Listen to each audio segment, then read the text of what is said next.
Welcome back from the break, and welcome now to this particular segment. Thursdays are Awareness Thursdays, but today we are bringing something quite unique. And from the first time when I got to know what you're doing, I'm like, you know what? We have to have her on the show. So today we're going to be talking to either you as a person, but also a parent out there who has a child struggling with maths, yeah, or kubala in class. If it is a problem, we have just the perfect solution for you. Now, my next guest is a person whose name, nickname, really, I feel, yesterday I was thinking about you when I was thinking about hosting you, and I'm like, I think I could have used you in my time. In primary, I struggled a lot with math, but in secondary, I did not, to the point, because I did sub math, and it wasn't that bad, to the point that actually when I was moving from Form 4 to Form 6, I even thought about doing PAM, and they're like, girl,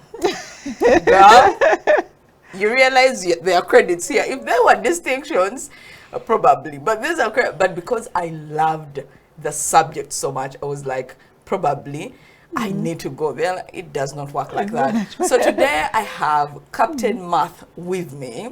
She is a namesake. Her name is Stella, but I just want to use Captain Math. And how do we greet captains like this? Like how? How should I be to greet you? Because I have so much respect for the journey that he chose over 10 years ago. She was telling me how she did it, but I do not want to preempt the conversation. We have some people who have made guesses on the sound. I'll be getting into that much later on, but for now, let's get into the conversation of why people fear math and how we can deal with it. But for now, welcome to the show. How are you, Stella? Thank you. I'm fine, thank you, Stella. How was it? It was awesome. It was a beautiful experience. There's so much to learn. Yeah. Yes. And I'm grateful. I'm grateful to the whole Fulbright community. You know, when the Bible says that your gift will make room for you, you are that representation, because you are telling me 10 years ago, you say after your teaching practice, you're like, you know what, I want to get into math tutoring. Why? I saw so many learners struggling with mathematics. And you see the school is limited to timetables and what. You want to help, but you can't really help that much. You just have to do your lesson, maybe give learners some extra time, but the school program has to go on. But then I realized they also have time during holidays where I could support them. So I decided to focus on supporting learners in math privately. So that is when that journey began of adventure. Yeah. You even have a book. I remember I was seeing you. Meanwhile, she wears a cape and she flies to my book homes. Is just here. We shall be getting the book. But I remember that you wear a cape and you continue flying. So how does this tutoring that you do work?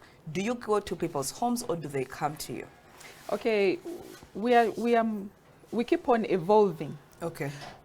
In the beginning, we used to run around in people's homes, and then later on we go to a central place where they bring their students, and then later on we even started finding them in school, and we also started doing teacher engagements, going and training teachers in this and that, and then now we even have online options, because when COVID came, there was some drama. You know what happened? Schools got closed, and I had to call my team. I told them, you know what, we are going to teach people on WhatsApp. So we had about 700 learners on WhatsApp. Wow. Before schools figured out what to do. We had classrooms. The different groups were like the classrooms. So those different groups were our classes. And then we supported the learners throughout that time until their respective schools figured out what to do. And then they joined their classes, because there had to be an option of being promoted. Yes, so that is when we started our online teaching journey, and then we ended up having UK students coming on board, and they also struggle with math. I used to feel like it is an African problem. Math is an international problem. But let's talk about that problem. Why do you think should I say most of us struggle with that? Or, because I do not have the numbers, but you as a teacher, what has been your experience? Do you feel like more people fear it and perform poorly at it? Or do you feel like it is really a thing of who and where and what, because you may find that in some schools probably people perform better in math than any other subject. So, when it comes to mathematics, the fear has a cause. okay. It just doesn't come out of the blue. There is always that root cause. Now, sometimes there is that external pressure you have. Your parents expect something, your teachers expect something. So when you're under pressure, a lot of times you don't perform to your expectations. Yeah. So you find that your failure is coming from the point of pressure. Then there is also when you don't understand something and you don't really find out, maybe you're shy to ask, maybe you feel embarrassed. Now, at some point when things get difficult, you're going to find that you're struggling with, and with math, you keep on building at every level. Okay. Each level builds onto what you did in the previous one. So you're going to find that you're struggling simply because your foundation had a problem. And when you struggle, automatically, every time you see the math, fear sets in. You don't even want to deal with it. So that can cause the math fear. A lot of times they blend the math fear, anxiety, and self-doubt together in one bubble because they normally go hand in hand. It's very hard to find someone who fears math and is not anxious about it. So they usually go hand in hand. Also, teachers, what do you think is the teacher's contribution towards either the failure or the success of a student? Because like I told you, in primary, I feared math, and I don't know how, but yeah, but I remember falling in love with math in my secondary. I loved it so much. Like I said, I was ready to take it on even for HSC. They couldn't allow me, but yeah, tell us, what is the teacher's contribution? The teacher's contribution is two-way. The teacher can make you fall in love with math.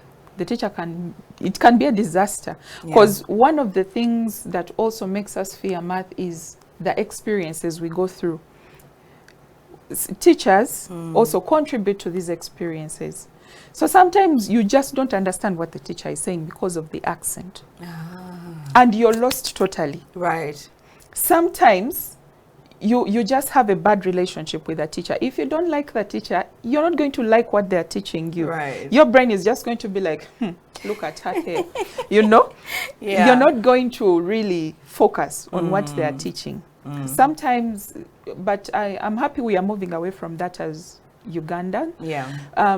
As Ugandan teachers, I'm happy we are moving away from that. But the harshness, there is a point where some teachers used to be so harsh, to the point that learners think math teachers are the ones that beat the most. They're the ones that are do very not skip tough. Lessons.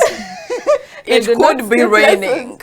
English teacher will not come, but when you have math, that person will show up, and then you're like, and interestingly, of course, our parents paid for them to show up. But show up with love. Yeah, but they show up with our negatives in, and then you have to get some beating. I don't know if that still happens in schools though. Maybe some schools, but now you see we are shifting from that.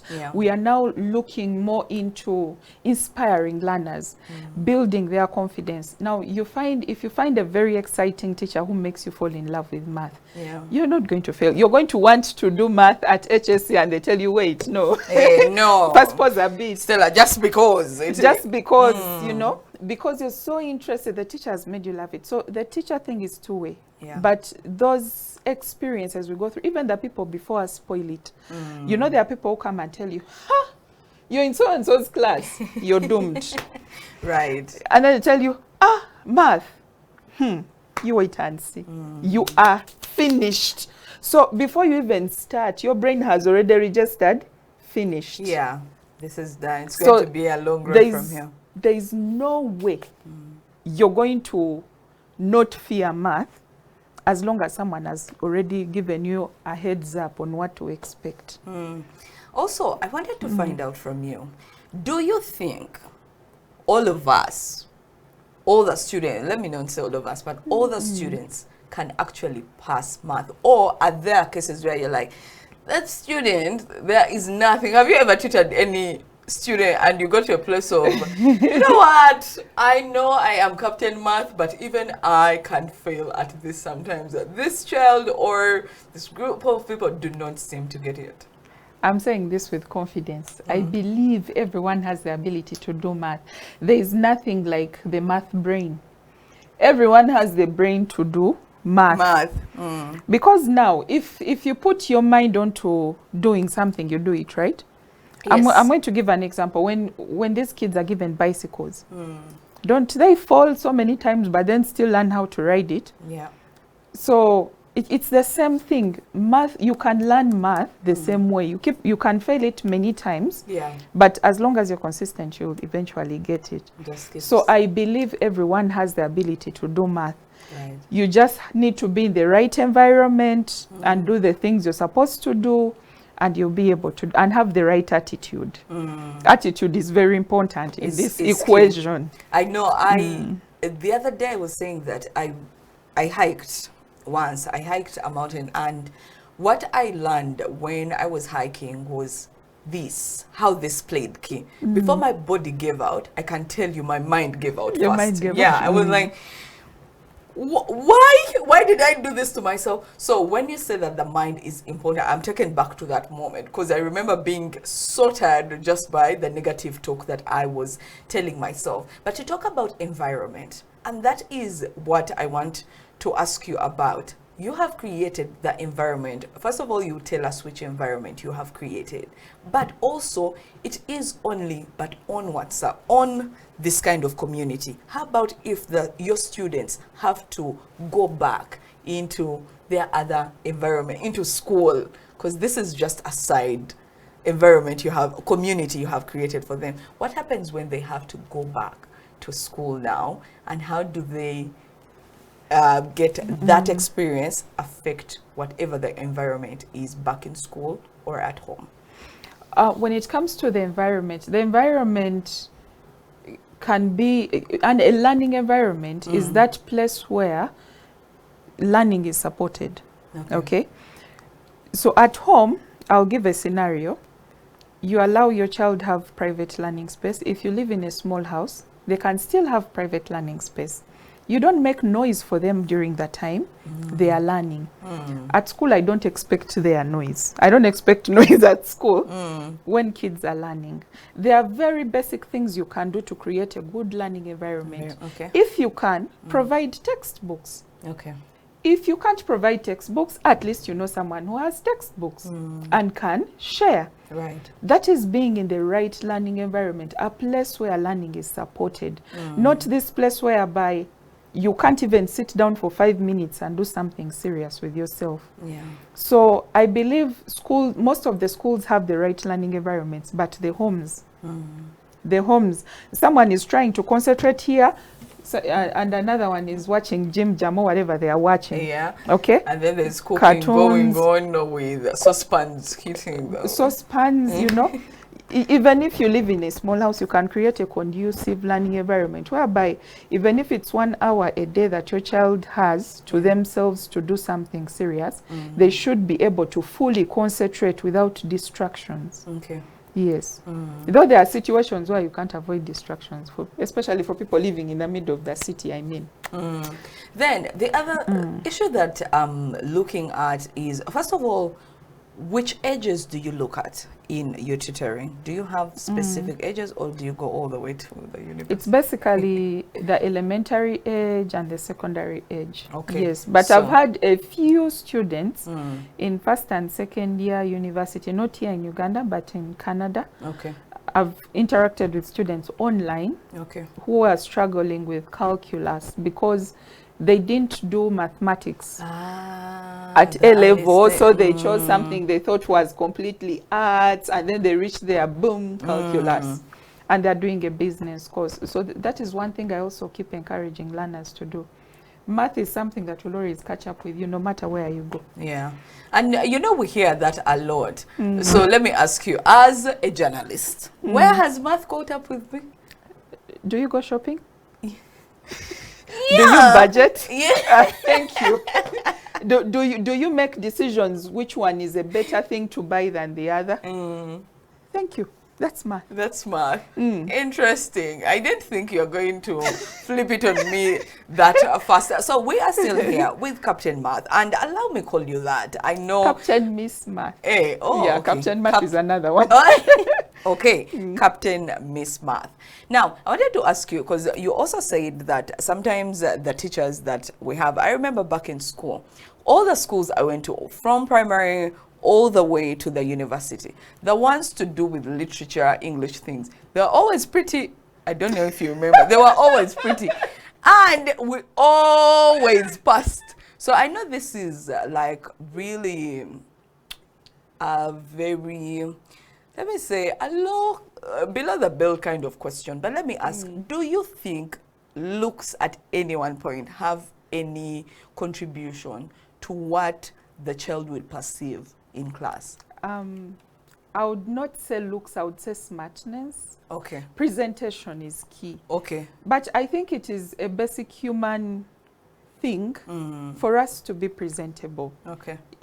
Anywhere you, yeah. Anywhere you go, you should be presentable. But there's always been this thing that science people, math people have to dress in a certain way, they be shabby, but it shouldn't be like that. Yeah. And I like this generation of teachers. They will show up and will show up very smart. Very smart to that. See, So I see that happening. So it's a basic human thing that you have to be presentable at all times. You have to comb your hair, you have to have clean clothes on you, clean shoes. Right. It's a basic life thing. Okay. It doesn't have to be a science teacher thing or a literature teacher thing.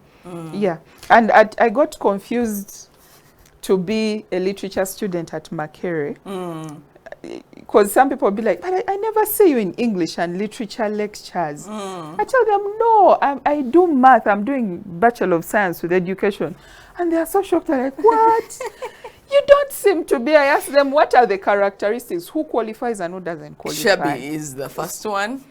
So those are stereotypes. Yeah. So you don't have to look a certain way to qualify successfully to be doing science with education or arts with education. And we've seen people, when you are put together, the way people welcome you in any space, whether it is in the bank or it is in the market even, but in the market when you're smart, it means overcharging. And you do not dare speak English when you are trying to get a good deal even out of a border guy. It will not work. You have to be flexible. Yeah. You have to be flexible. But you should be smart at all times. It doesn't matter where you are. Because my grandfather, rest in peace, my maternal grandfather was a teacher. You know the village setting, no electricity, just a tadova and what? Yeah. And they had these charcoal flat irons. Yes. You just put charcoal and then blow it and then you iron. Yeah. But he was always smart.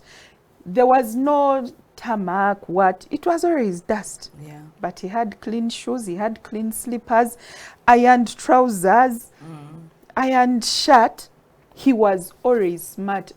The memory I have, I never saw him at any one point just because he was in the village. He was looking a certain way. He was always smart. So it doesn't matter where you are. You should be smart. Be able to make that work. Now, Captain Miss Math, please tell us about yourself, your services, and then much later on, I want you to give different pointers to 3 categories of people. I want you to talk to teachers or schools, and then I would like you to give a few pointers to the students, and then, of course, the parents. But we wanted to first to get to know you. What services do you give? Where can we find you? And all that bit. I thought you would start with that. No, I was crazy about you were excited. Yeah, I was excited. Here we go. The excitement. Okay, I would say I'm Basemera Stella, and she's calling me Captain Miss Math because I created a math superhero that inspires learners to love math. So that superhero is about building confidence among learners, reducing fear, anxiety, and self-doubt. So we support learners who are struggling with math, and even teachers. We are helping them out with how to integrate technology in whatever they are doing, Okay. how to improve on what they are doing, and also how to be more adaptable and flexible. Because we see there is a new curriculum that is shaking tables of all teachers.